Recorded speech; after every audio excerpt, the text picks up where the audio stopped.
Look at this. I'm freaking huge.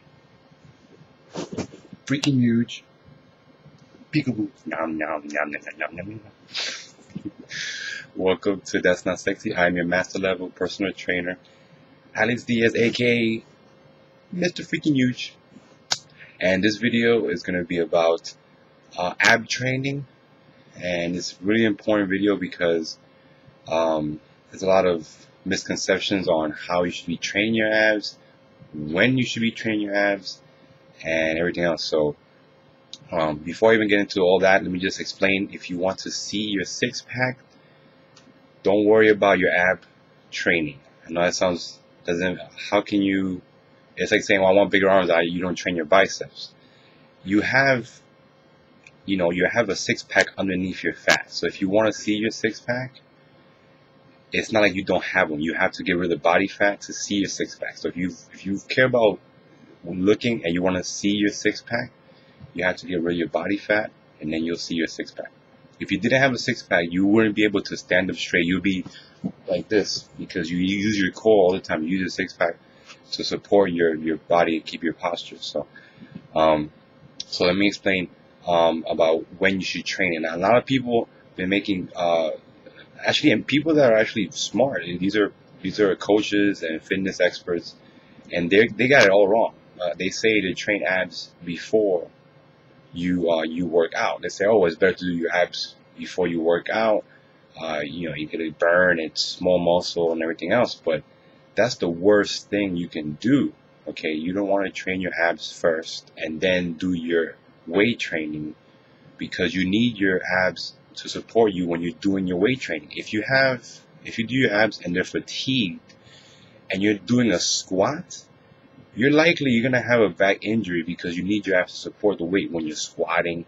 You need your abs for everything, for when you're standing up and doing shoulder presses, and you're doing your chest press. You use your abs, of course. You use your abs for everything. So you do not want to fatigue that muscle before you do your actual heavy powerlifting exercises, because you need that to support your postures, for everything.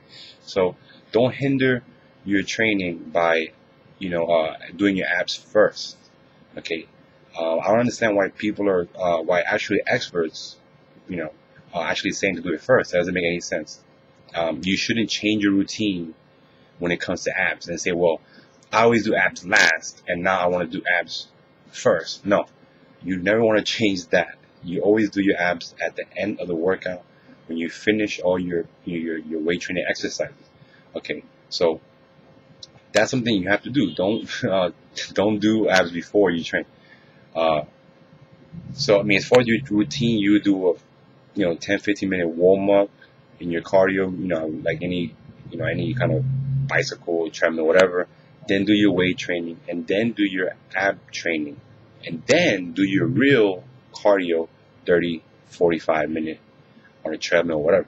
So let me explain another misconception of you should be doing 50 reps. People in the gym be doing 50 crunches a set for 5 sets, whatever.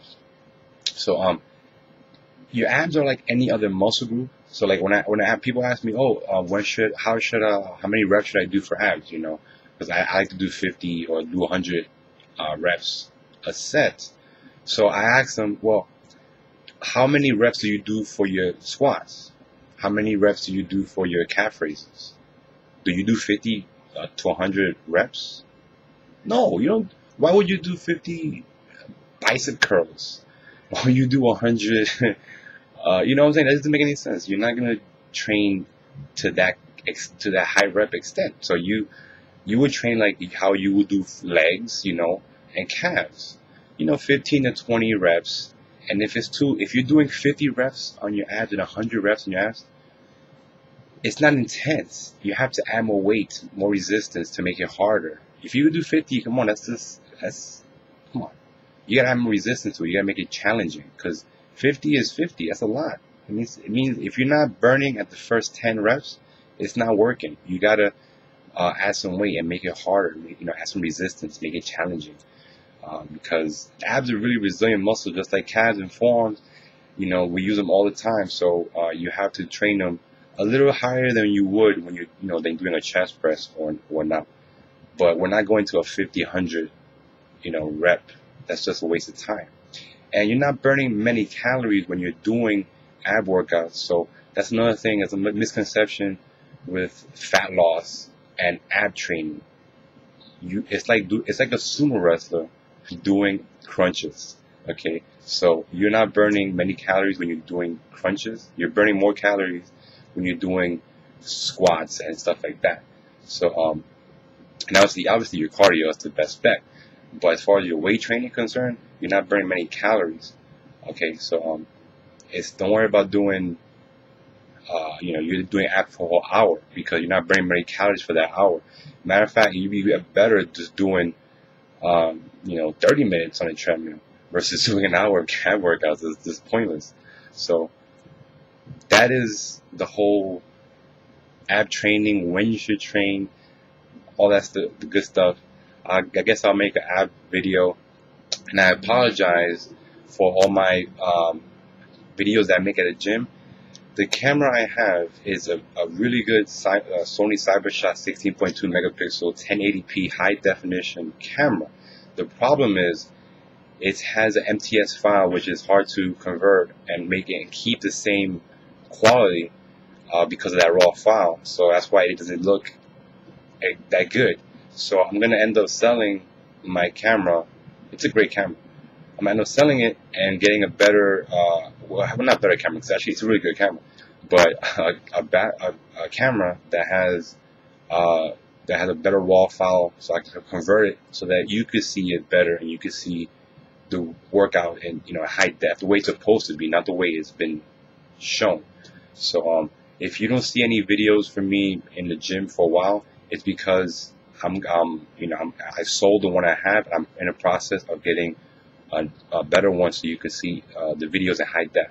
Okay, so make sure you subscribe, because I'm going to have videos about lactic acids, about everything. I have another Ask a Trainer video with tons of questions, and I'm going to answer everything. So make sure you are subscribed to both my channels, Mr. Freaking Huge as well. Mr. Freaking Huge is another channel where I have quick facts. Did you know facts? So make sure you like this video, and also subscribe to both my channels. And if you're not subscribed, that's not sexy. Freaking you. No.